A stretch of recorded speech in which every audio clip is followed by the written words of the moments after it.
Sandy, did the recording start? Yes, I got the notice. Awesome. All right, so welcome to Research Data Management for Medicine and Health Sciences. I'm Elisa Rod, the Research Data Management Specialist at McGill. And Sandy, go ahead and introduce yourself. Hi, everyone. So I'm Sandy, and I'm a liaison librarian for Humanities and Social Sciences at the McGill Library.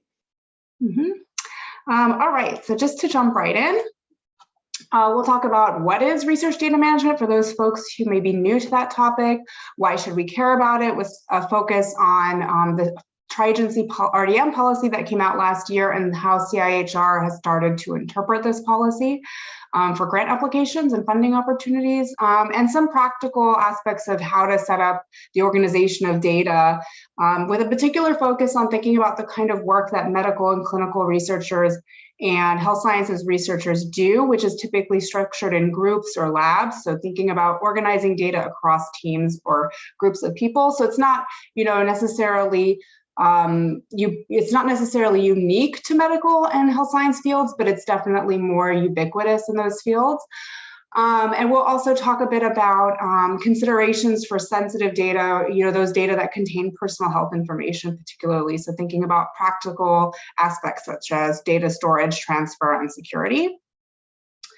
So what is research data management?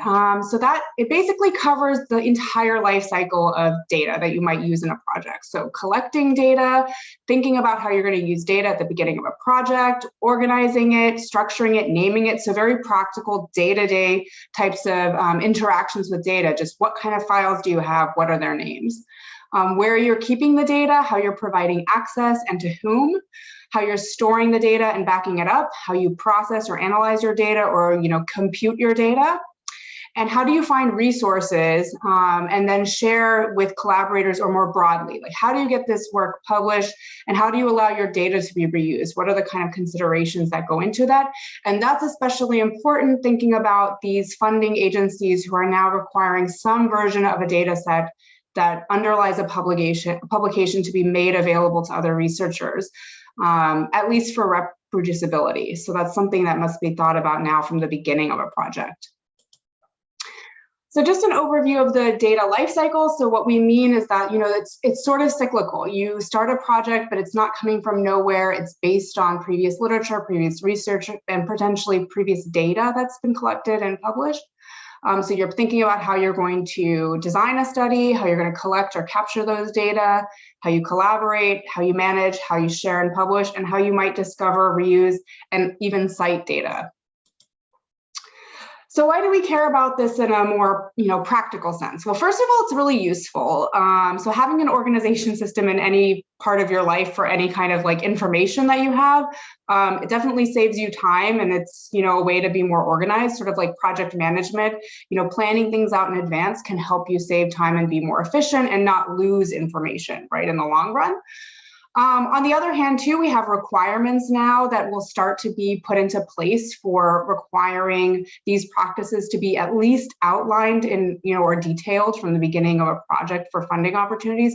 And in some stricter cases, though, there will be compliance or, oversight for this to make sure that people end up depositing their data or making it available. So a couple of the key points from the new tri-agency RDM policy, so those are the three public funding agencies in Canada, is that they will start to require data management plans. And so those typically tend to be half a page to 2-page documents. And we will do a full workshop on how to write data management plans next week if you're interested. So I recommend checking that out if that's something you're concerned about or you might have to do. And I know that CIHR has started to roll out this DMP requirement for certain funding opportunities, and that will begin this fall. I've heard from our Office of Sponsored Research that so far what they've seen is that these are required for research projects or applications involving work with Indigenous communities mostly. So unclear if it's going to move beyond that and, roll out more generally to other kinds of research projects. But at this point, they are starting to slowly roll that requirement out. And then eventually after 2023, so after next year, at some point, we don't really have the date yet for that, but at some point they will require data deposit. And that doesn't mean that you have to openly publish research data. It means you have to make your data that underlies a publication that's been funded by the agency available in some way that makes sense, right? So if you have very restricted data and it doesn't make sense to remove the identifiers from your data, which we'll talk a bit more about later in the workshop, then there are like justifications for not sharing openly certain kinds of research data, especially those that include clinical data or personal health information. So that's, you know, within the sort of caveats or exemptions from this requirement. But it even in those cases, it may be possible to make de-identified data sets available, and that may be an expectation of funding agencies.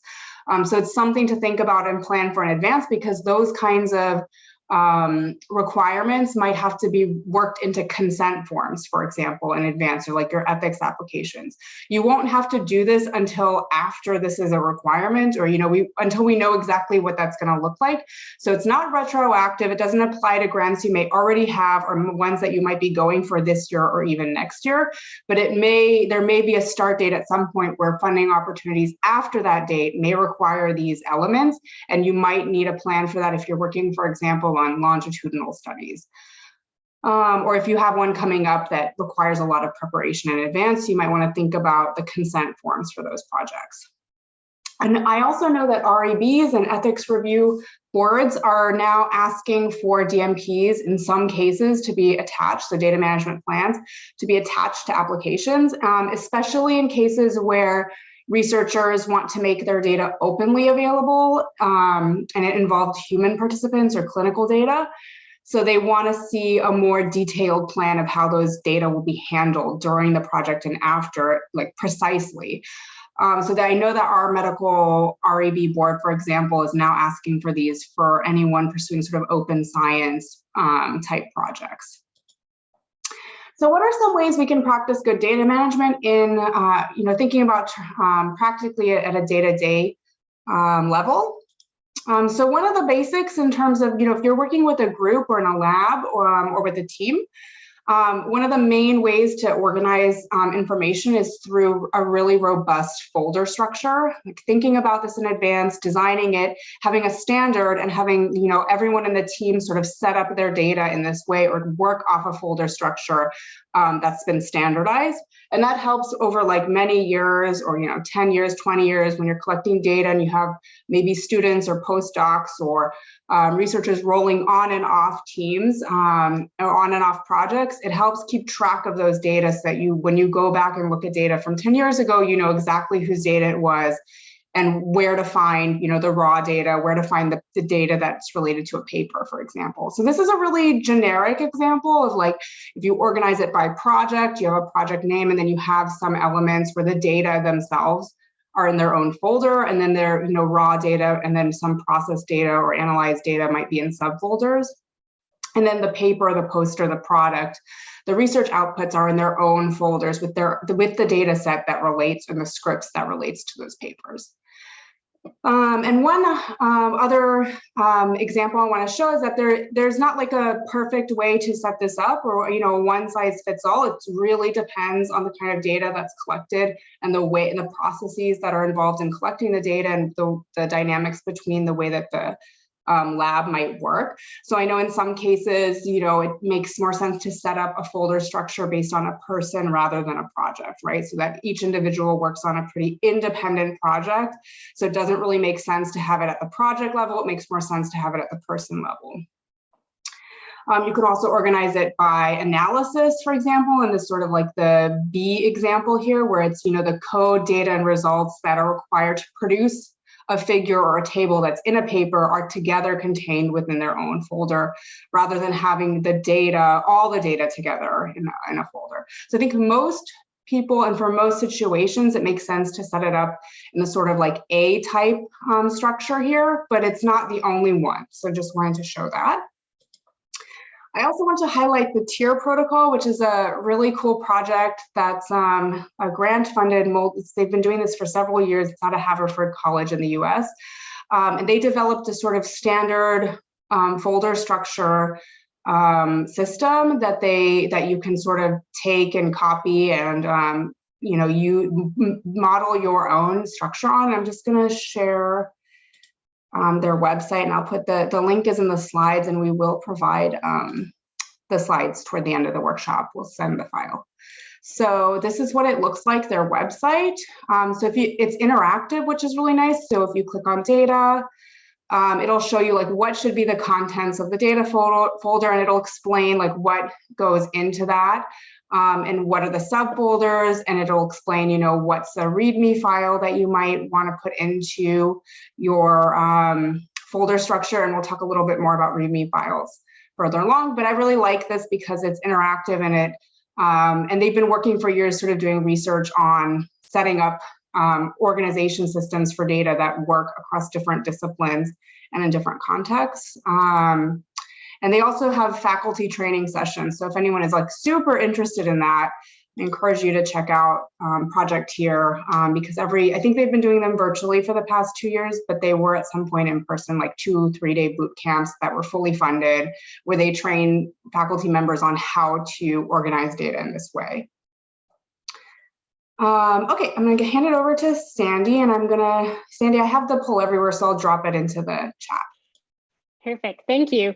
All right, so another very useful way that you can organize yourself is not only with how you're going to structure your files and your folders, but also how you're going to name things, right? And I'm sure if you're working in any kind of collaborative project, you probably understand the importance of naming things so that people know what they are and where to find them, right? But even for ourselves, right, it's like a few years down the line, you want to continue the project, take it into a new direction, rerun some of the experiments.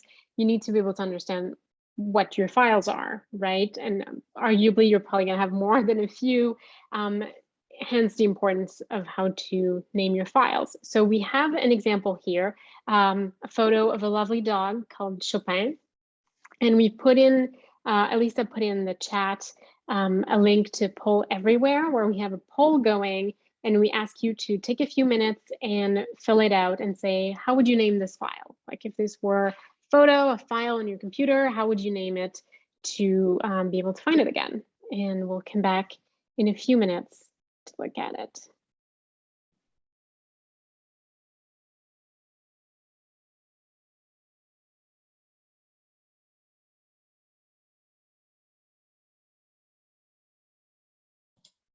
Let me know if the link doesn't work.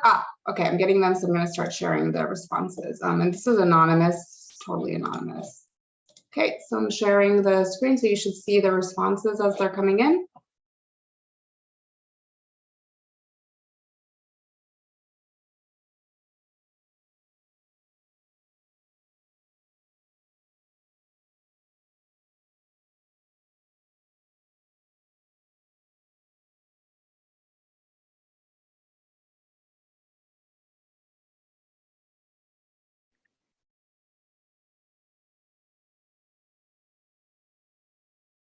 Okay, so we're starting to see a couple of patterns, right? Like a lot of people use the name in their file naming, the name of the dog in this particular example. Dates, there's some descriptors like dog or a slipper that also come up, which is pretty interesting.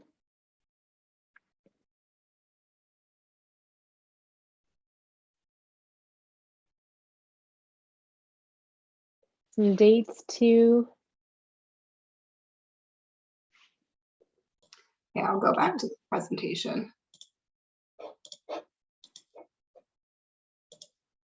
Awesome, thank you. So now that we've kind of tried it, here are some best practices. So much like what Elisa was saying about a folder structure, there's not necessarily a one size fits all, right? It really depends on what you're working on, what information is important for you, which may differ depending on what you're working on, who you're working with, that sort of thing. But there are some best practices in place for file naming. So having things like the date of file creation, right? So that you know when you created it. The project acronym. So again, you can figure out which project it's from. your initials. And that's particularly useful, especially if you're working in a team or with a partner. That way you can see who has edited the version last, right? Because you know who's put their initials on it. The file subject.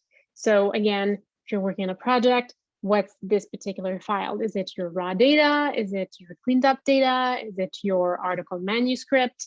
Like what is actually in the file?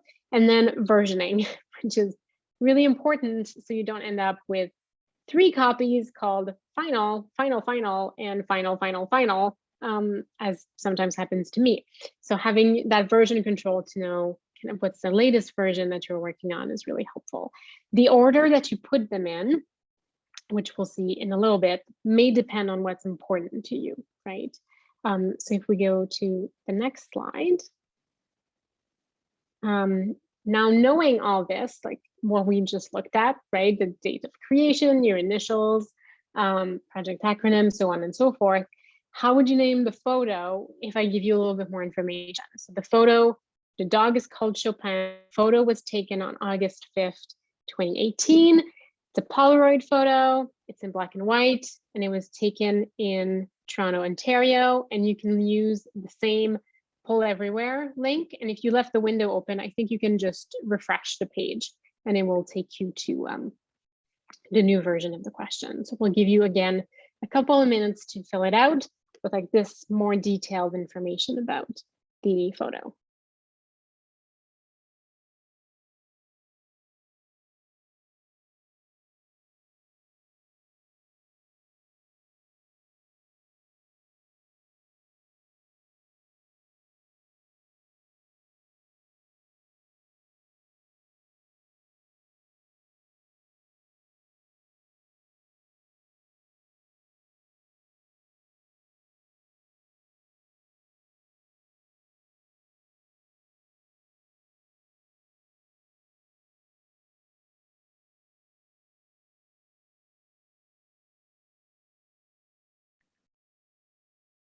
Is it working for, oh, okay, here we go. Okay, so we're already seeing a little bit more detail in some of the answers that really kind of identified the nature of the photo, like some versioning, some more descriptors, like Toronto and the date. For example, I think a person also put black and white in it. Yeah, it's a little bit more description in the file naming. And again, as you see, what people put first really depends on, on you, right? What are you going to use it for? What's most important to you? Is it to know that it's a photo of Chopin the dog, or is it the date, right? So as you can see, a lot of these change depending on the context and what kind of matters to you as well. Okay. Can I also just point out that like the really interesting thing here is that I don't know if anyone thought about this, but you're all seeing the same photo and you're getting the same information, and you got sort of an overview of like some conventions of file naming, and yet you still have a lot of different, the names are unique. So it just shows that even though it seems like it should be sort of obvious, like, okay, it's, like we know what's this file, we know what's the important information, different people will have different perceptions on like how to name that. And it might make sense to one person, but not to another, right? So if you don't say that it's a dog, then someone might think, okay, Chopin was a composer, so this file is about a composer or something like that. So what information you choose really makes a difference, which is why this is just to emphasize that when you're working with a group of people, like a team or a lab, it's super important to have like a standard or a convention that everyone uses so that everyone knows exactly what's in a file at a given time. All right, I'll turn it back to you, Sandy. Thank you. No, that's a really great and important distinction. So much like you saw with the example of Chopin, you can see here that people can order things differently. They can name them completely differently, but again, depending on what's most important to you on how you order it, it can depend by date. Some people will have it by subject, by the type of file. You can also force it with like numbering, right? If you always want to have that file at the top because you know exactly what it is and you refer to it all the time. Again, if you're working with a team or a lab, you want to make sure that's clear, right? So that everyone knows what it is and knows how to name their files and how to use them, which kind of brings us to some of the next points we're going to look at. So making sure that you have a naming convention, you keep track of it, but also making sure that you have file formats that will stay stable, right? Because, you know, as much as we all love Word, although it's pretty ubiquitous now, that wasn't always the case. Like I know some faculty members who wrote their dissertations in Word Perfect and now cannot access it or do anything with it because that version has expired. Same with some other proprietary softwares like in Vivo. When the version changes, sometimes people can't access their files that were made in the former version, right? So making sure that you have things that are non-proprietary. So if you have a spreadsheet, having it as a CSV file or a tab file as well.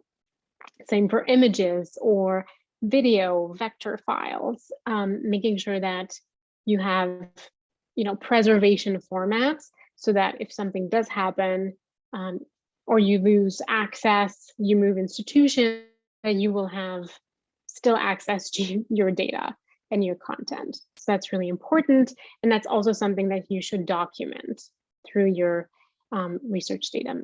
And there's some like useful tools we've put on the slide on like how to find some of those file formats, like alternative file formats. All right, which leads us into metadata and documentation, which are some of my favorite things. So metadata, you may have heard probably that word thrown around. It's really data about data. So it's used to describe data. A really easy example to understand is when you come to the library, you're looking for a book, the title, the author, the publishing house, the date, that's all metadata, right? That's all data about the book. So metadata in your context is probably going to be very different and focused more on data about your projects and the data that you're collecting. And it's really important because it will help people understand it and it describes it in a way so that it makes it discoverable, people can cite it, it's more usable. A lot of this is in like machine readable formats. So if it's online, it will make it easier for people to find, essentially. And some examples of what that can include will be information about your project, right? Like who the principal investigator is, what the title is, what are some of the data sources, the variables, very important so that people can understand your data. They kind of need to know what the variables are. There's some different examples, and there may be some that are very specific to your field of research. Double and core is kind of an all-encompassing, very general one, but there's some that are a lot more specific to certain fields, like MDBI for biological and biomedical investigation. I know there's some for genomic data, like there's a lot of different ones. And there's a guide that focuses on helping people find discipline-specific metadata scheme, because it's going to address certain things that are specific to that field, right? Like if you're doing a certain type of research, you may have something that you need to describe that other people don't, right? I'm sure your metadata is going to look very different than, say, religious studies people that I work with, right? So in medicine, it's going to be very different. So that's metadata. And something else that's complementary is called documentation. So that's really intended to help people understand your data in your project, right? Like having a code book. Like if you're, for example, doing interviews that you're coding to find out the themes that people bring up, you're going to have a code book to explain what those are, right?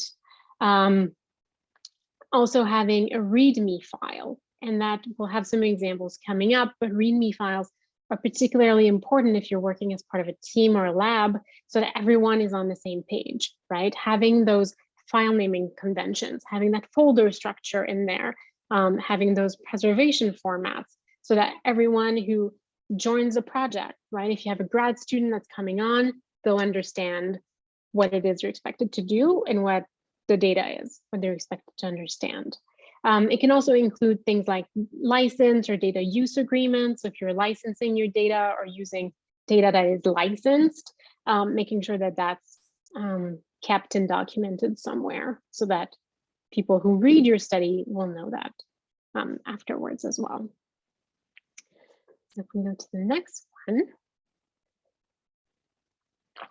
So these are examples of metadata kind of at a high level. Again, how in depth you go may depend on your project or your area of expertise, but at the project level, you would have things that are very descriptive, like who's the creator or the principal investigator, what's the title, what are some keywords, what's the abstract, right, of your project.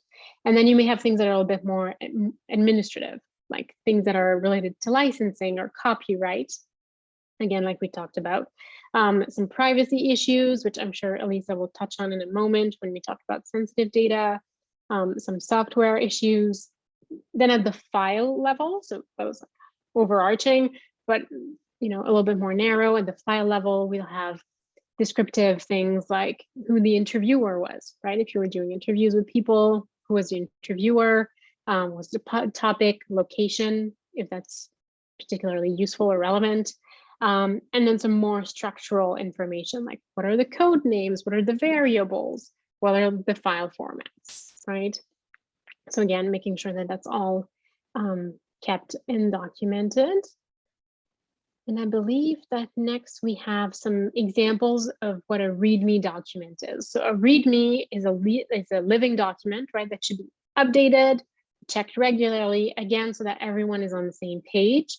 Or you yourself, if you're doing an individual project and you come back to it a few years from now, you'll be able to remember, okay, I did this project here in this lab with these people. I had grants from this organization. These were the types of files I had, right? And for a team, like I said, it's particularly important if you have people coming or leaving from the team so that everyone's on the same page, right? So making sure that you have a project, lab name, creators, funders, date, right? Making sure, again, that versioning that we talked about is very important. Are located, where the README is, and so on and so forth. And there's examples that Elisa put in the chat, like if you want to get a template to kind of help get you started, there's some really helpful examples. But again, this is really critical so that everyone is kind of on the same page and all the information is kept.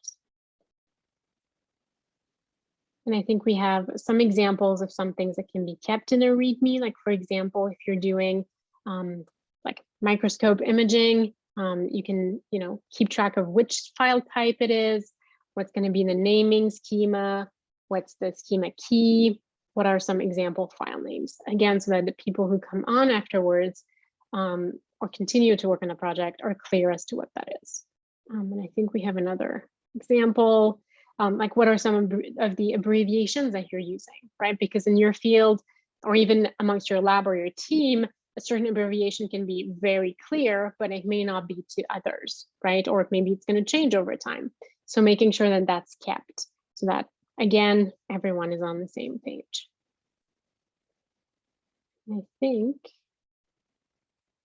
So again, another example of information you want to keep in a README. So the file and data set, so describing some of the files, right? And how, if we look at, say, the first one, it's version 0.1, and here's, what that includes, like what's in that actual file. So that, again, people know, and that's where the graphs corresponding to these files are located, right? They're in a separate folder called graphs with corresponding README file to explain it, right? Again, so that it's very clear, essentially the path to get to things and what things are is very clear.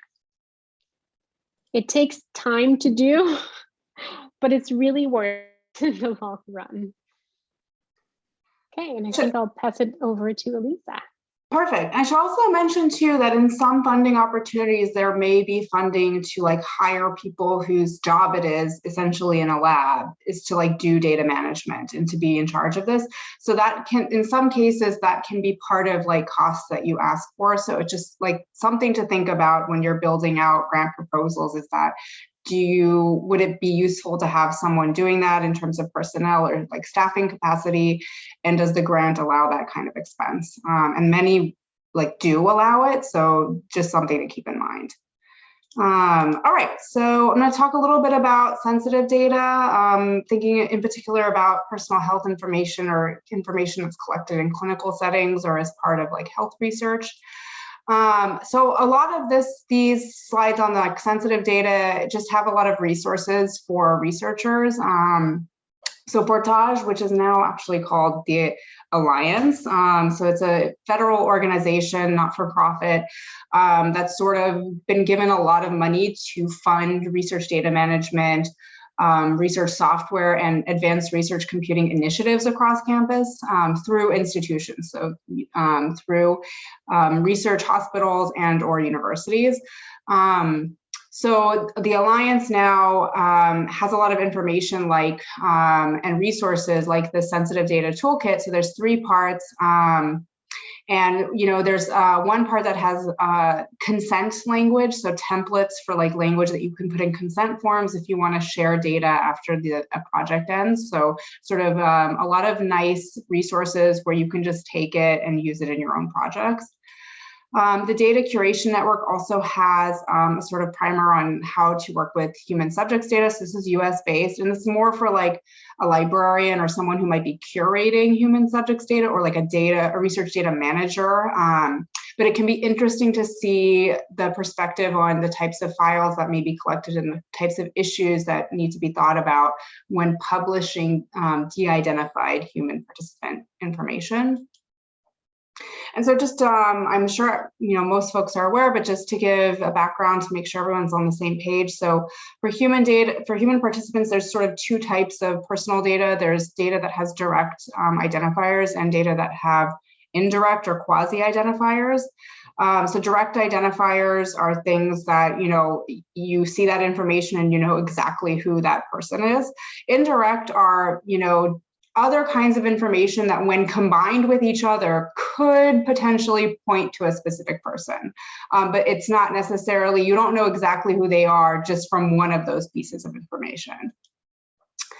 So consider the following comma delimited data sets. So a data set that's divided by commas, where each field is sort of like, each of the first fields are column headers or variable names, and each row contains some of this information. So you have someone's first name, the postal code where they live, their age, their gender, and their email address.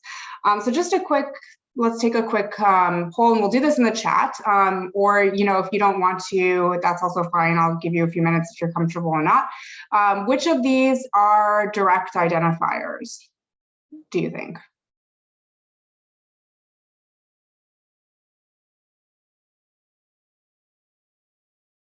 Name, yes. The person's name is a direct identifier. That tells you. Name and email. Email for sure, especially our McGill emails, which have our full first and last name in them.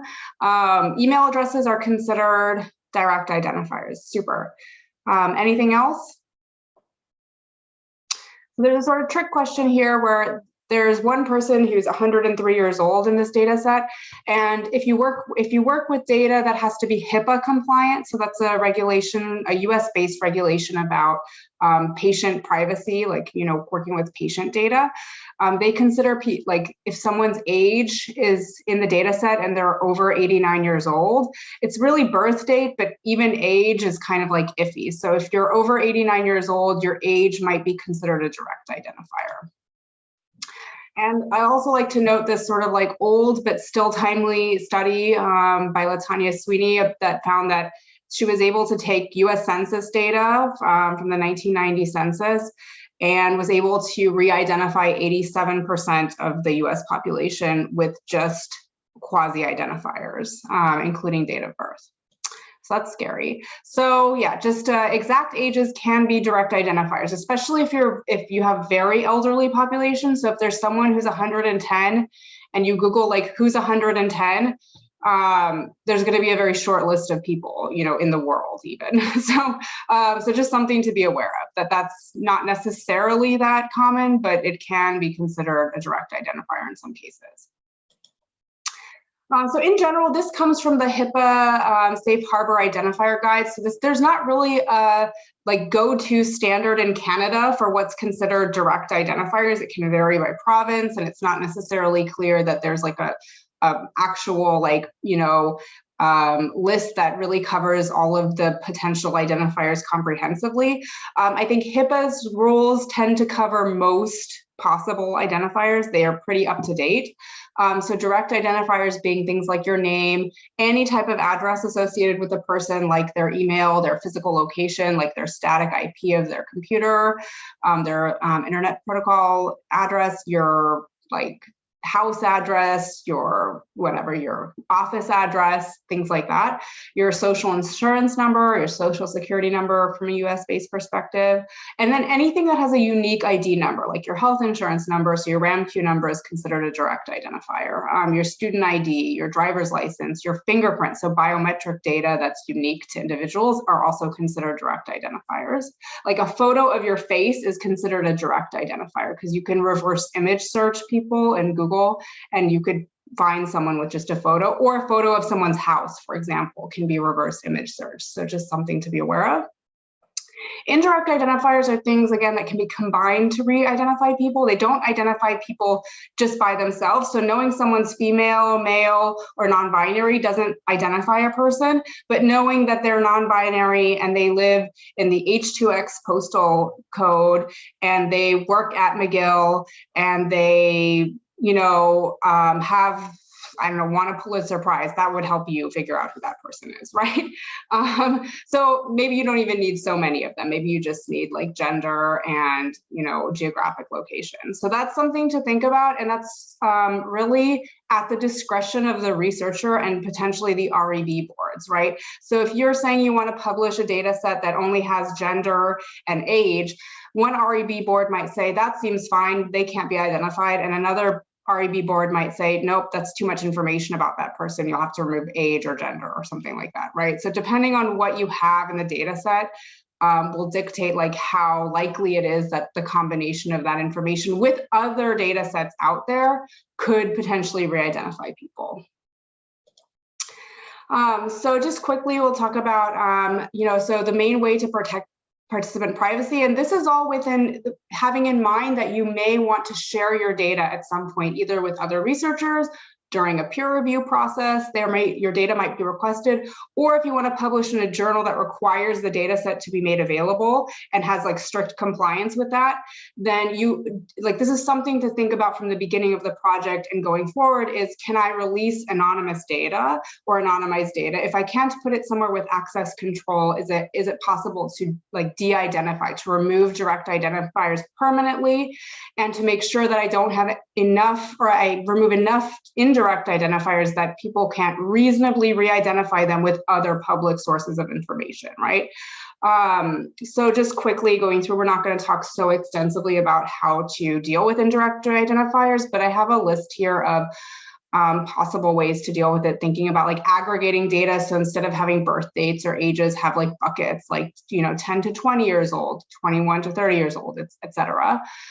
Just straight out removing them from the data set, the variables from the data set that's published. So just removing gender or age from the data set that ends up being published. Redacting open-ended text or textual responses or interview data. You can go through and sort of remove any information that's been given that identifies someone. And then there are also statistical methods that can be applied to quantitative data sets to sort of tell you the risk of re-identification of a given data set. And so that's called K-anonymity. That's the one that's used the most. And then there's also L-diversity. So these are two measures of how likely it is that, or how risky it is, your data set, in terms of someone being able to be re-identified. And this is without direct identifiers. So assuming that all direct identifiers have been removed. And the onus of due diligence here is usually on the researcher, right? So the REBs try to catch any issues with this, but in the end, it's the researcher who's responsible for deciding if people can't be re-identified with a reasonable effort, right? with other public information. So I'll sort of show you just a really quick example of what that looks like. And then we will share the slides and open it up, or I'll talk briefly about some data security issues, and then we will open it up for Q&A, and we'll stop the recording at that point. Consider a data set where you have someone's date of birth. So it does not have any directly identifying information. It has their date of birth, it has their sex, it has postal code, and the hours per week of Netflix that they watch, right? And so here's something that a data set that's considered sensitive, because if you watch, let's say, more than 60 hours of Netflix a week, that might be considered a bit socially taboo. No judgment from me, but others might feel like that's a bit excessive. And then you have this like public directory with volunteers for a specific like nonprofit organization, right? So we don't have anyone's name in the first data set, but we do have someone's postal code. And in the second data set, we have their address. And that's public information that they voluntarily made public, right? Like, because they don't think about the fact that maybe with that information combined with other kinds of information, that people could know they were in a research study, right? They've given this volunteer directory their information because they don't think about in the context like that information can be combined with other kinds of things. And they've also put their date of birth. So if you look at this, it means we have sort of 3 items that overlap from each data set. It's super likely that this person could be identified as Stephanie Gingras, right? So we know exactly who she is and that she watches like a ton of Netflix, which again, no judgment from me, but maybe Stephanie doesn't want people to know that.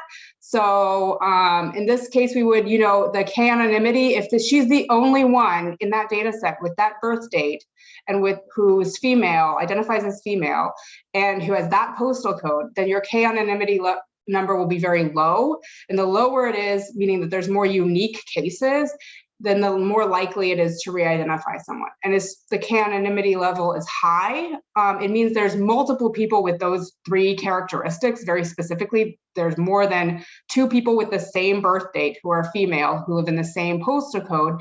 Then maybe you don't know who that person is, right? The risk of knowing that exact person is much lower. So the higher the K-anonymity value, the less risk for re-identification.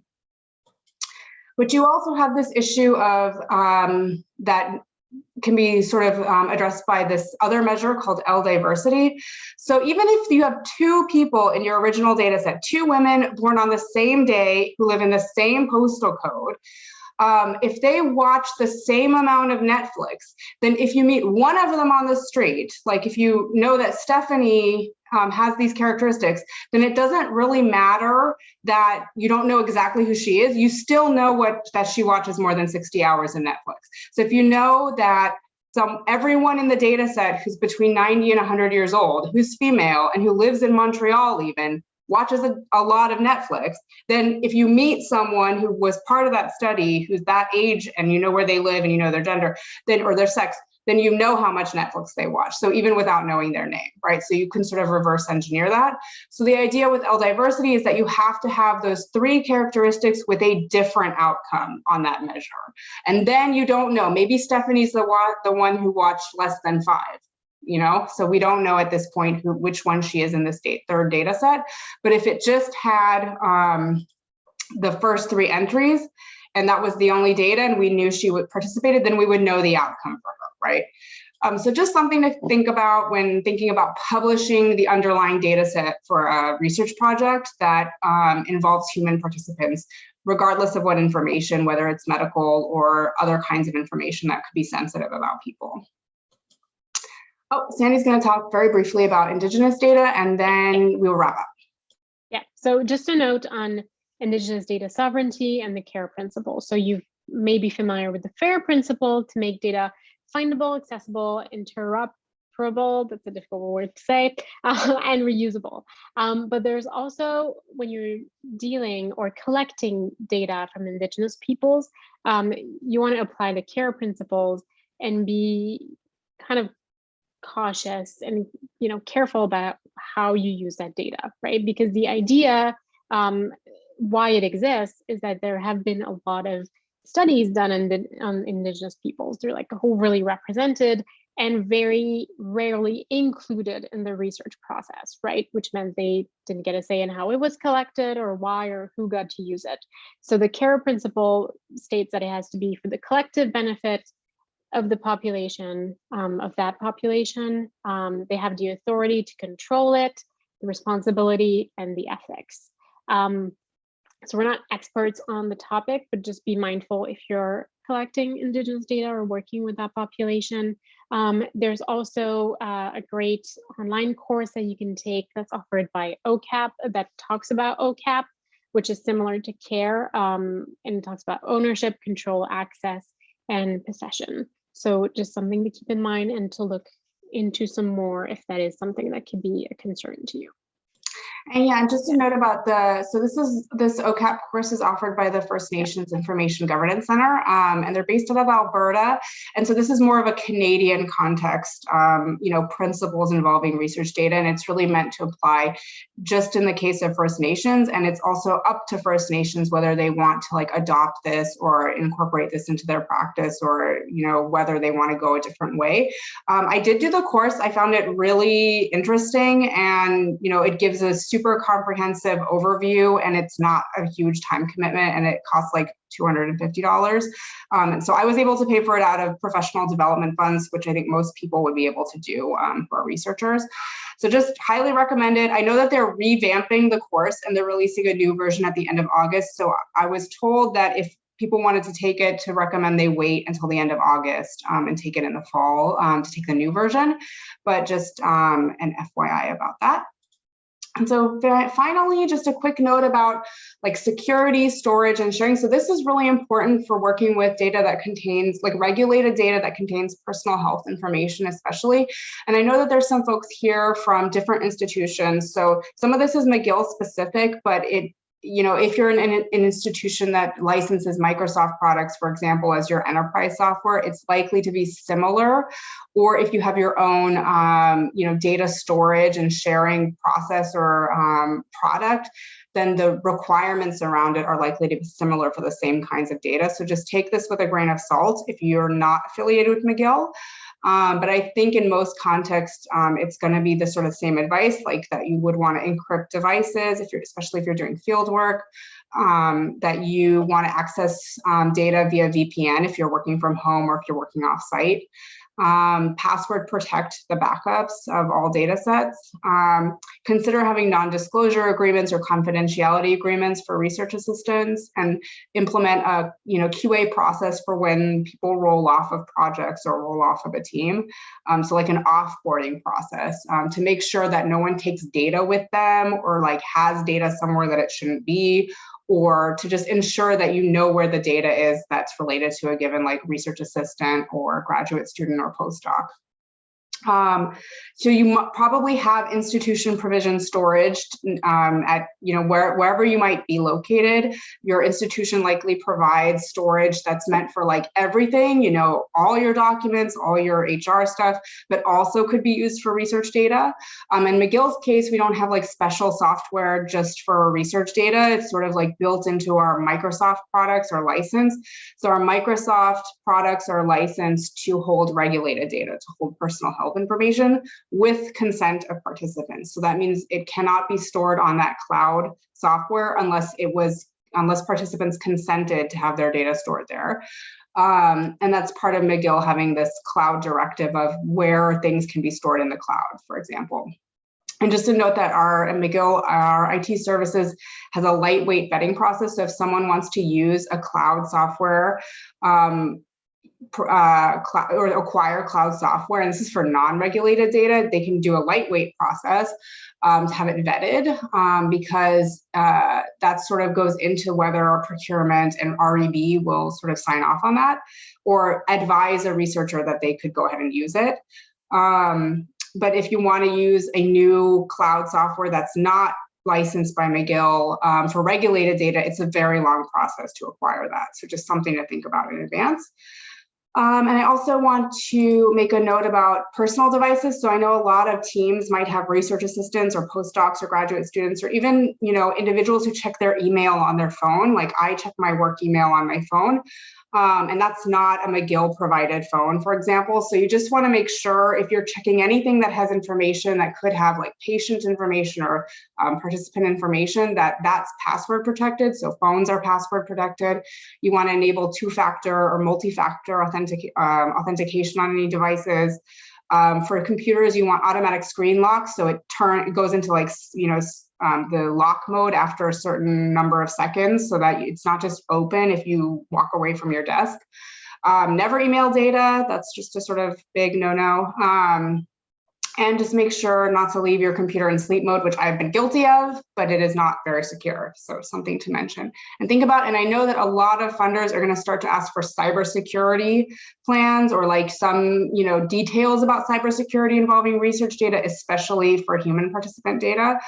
So it's good to have a sort of like understanding of security in your research workflow and the processes, and what security, how secure are the software and storage systems that you're using, what are the weaknesses, and to really, have an understanding of that in your risk calculation for when you're talking about risks and benefits to potential participants in research. That's going to be we're going to start to see those kinds of questions come up in that calculation of risk. So just something to think about as well. And a final note that we've included some links for McGill RDM resources, including we have the online guide that I linked to. We do a lot of workshops. We have a new unit called Digital Research Services that does a lot of work on this area. And I've also included some resources from Sanchez-Stin. So the librarians, they have a really nice tailored guide for data management plans and sensitive data. And there's also a UQ RDM guide. And these resources are in French. All right, I'm going to stop the recording.